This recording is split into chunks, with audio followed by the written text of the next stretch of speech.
So what is up, guys? Nick here, helping you to master your technology. iPhone 14 Plus, 2 months later, honest experience. Now, let me get out of the way first of all.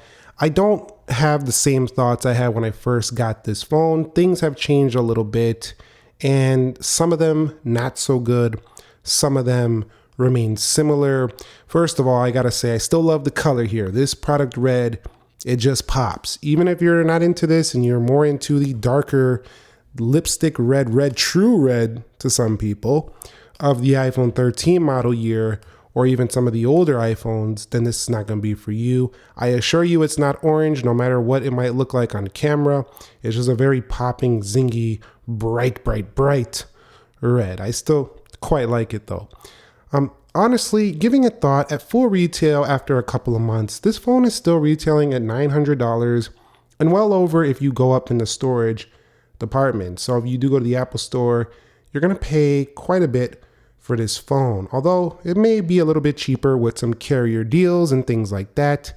But honestly, after a couple of months, I do think the iPhone 14 Plus does feel a little bit like a ripoff by comparison to the competition, especially when you consider there's phones like the Pixel 7 Pro on the market. You can also get yesteryear's 13 Pro Max with a 120 hertz panel and an extra camera lens that feels more premium, which a lot of people like to talk when they are trashing on the 14 Plus.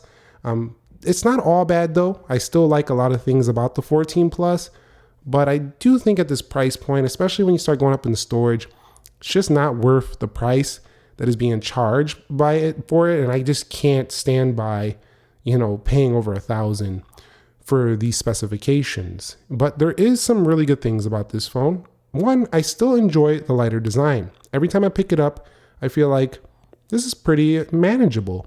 Even though it's a huge phone, it's still got that big body, big screen.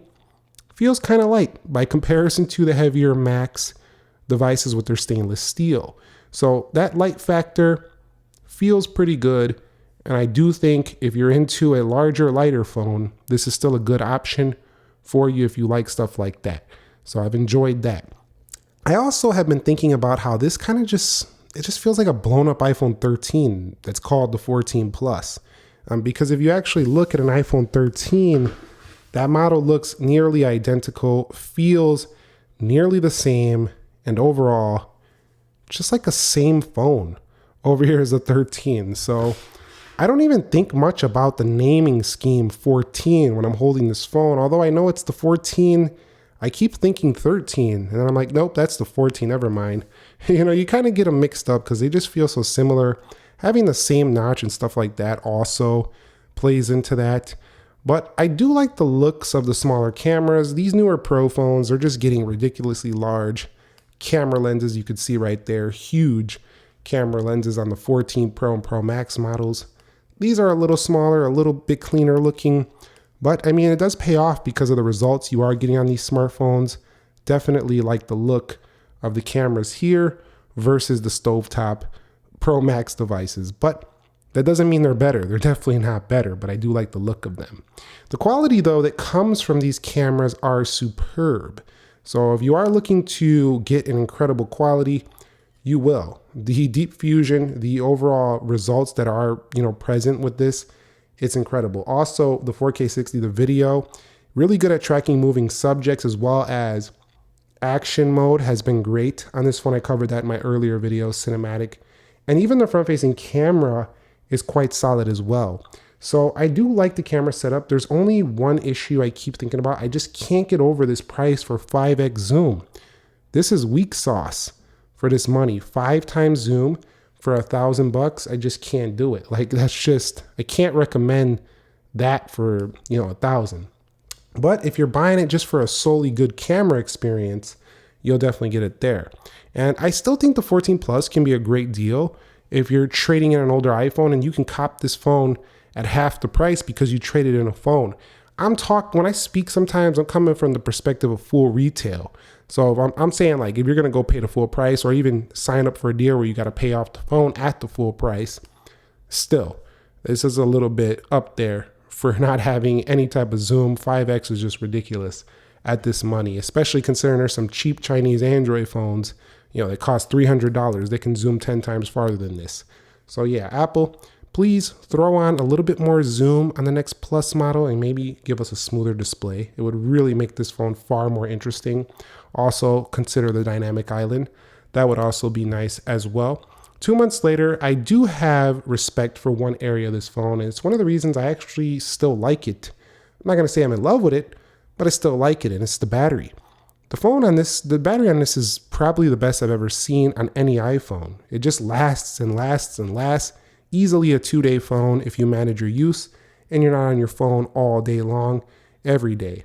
I will say eSIM support only can be a bottleneck for some people if you like the ability to switch between phones or you just don't want to switch to a digital SIM right now.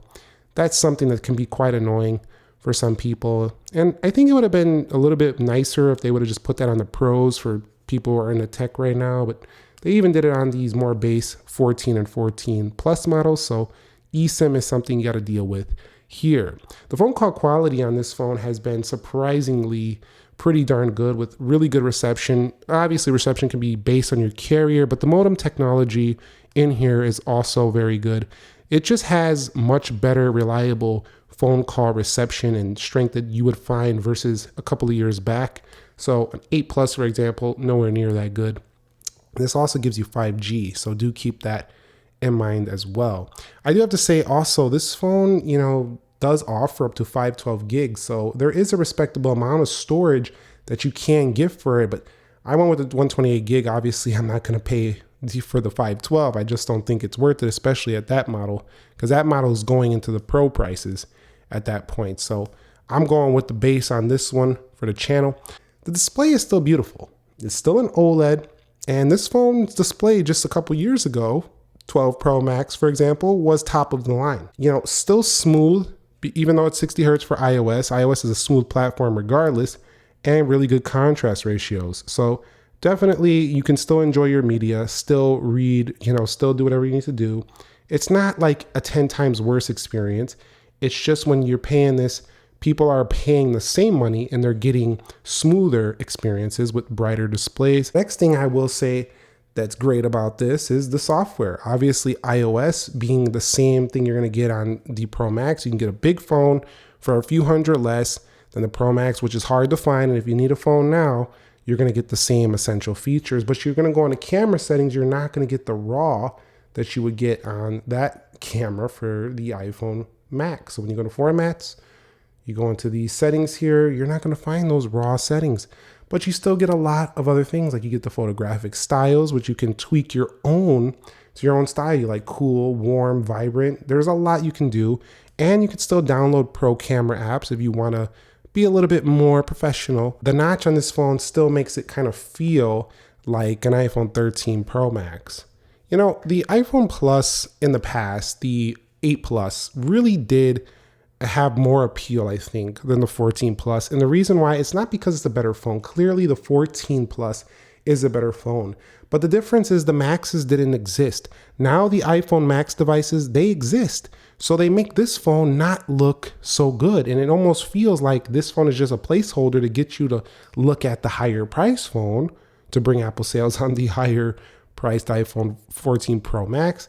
I don't think that's the mission. I think the mission here is to give somebody an option who doesn't want to go all out on the 14 Pro Max, but people, they can still see that this phone doesn't represent amazing value due to the fact that the 13 Pro Max can be found at a similar price and give you more for your money. As a value proposition, I don't think Apple hit a home run with this one. I think they offered a really good iPhone here, solid specs, really good battery life, feels nice, looks nice, nice colors, nice cameras, but they cut things that really would have made this a true standout. If this would have had a smooth display and maybe a little bit more zoom on the camera, we would probably have a winner on our hands here. I'm saying it's a good phone. At first I was like, this is a pretty good option, the price point's a little high for this one. I want to see Apple put a little more on the next version of the Plus if they bring it around to make it more attractive.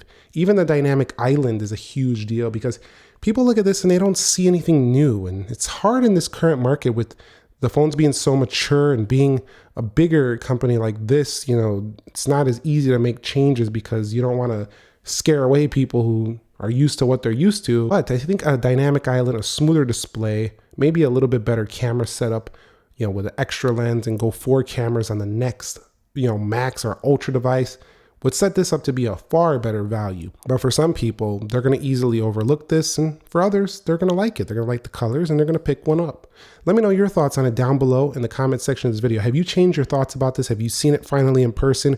Are you still feeling the same way you did when you first seen this phone and first seen some reviews? Let me know if you've changed your drift, changed your thoughts on this, or if you have the same opinion you had when this first came out and you're just not interested, or you're going to get one soon. I'd love to hear from you down below. Thumbs up if you enjoyed it. Subscribe if you haven't already. Nick here. Be sure to be well, and peace.